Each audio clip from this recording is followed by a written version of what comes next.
La plus secrète mémoire des hommes, de Mohamed Mbougar Sarr, lu par Olivier Doté-Doévi. C'était donc cela, écrire mon magnum opus, que je tentais de faire depuis un mois quand, une nuit de juillet, incapable de trouver la première phrase, je m'enfuis dans la rue parisienne. J'y déambulais, à l'affût du miracle. Il se présenta à moi derrière la vitrine d'un bar, quand j'y reconnus Marème Siga D, une écrivaine sénégalaise d'une 60aine d'années, que le scandale de chacun de ses livres avait transformée, pour certains, en pythonisse malfaisante, en goule ou carrément en succube. Moi, je la voyais comme un ange.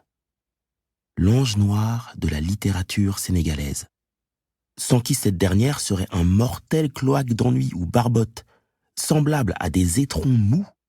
Ces livres couvrent fatalement des descriptions d'un soleil éternel dardant ses rayons à travers les feuillages, ou des vues sur ce visage romanesque universel dont les pommettes sont saillantes, le nez aquilin ou épaté, le front bombé ou proéminent.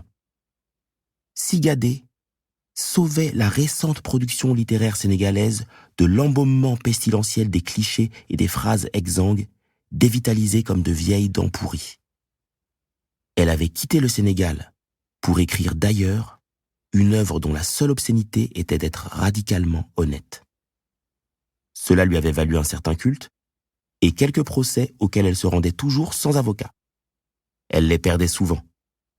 Mais ce que j'ai à dire, affirmait-elle, se trouve là, dans ma vie. Alors je continuerai de l'écrire et d'emmerder vos attaques minables. Je reconnus Siga D, donc. J'entrai dans le bar et m'assis non loin d'elle. Hormis nous, il y avait 3 ou 4 clients disséminés dans la salle, le reste cherchait un peu d'air en terrasse. Siga D était seule à sa table, immobile. On aurait dit une lionne qui guette une proie, tapie dans les hautes herbes, déchiquetant la steppe avec de grands yeux jaunes.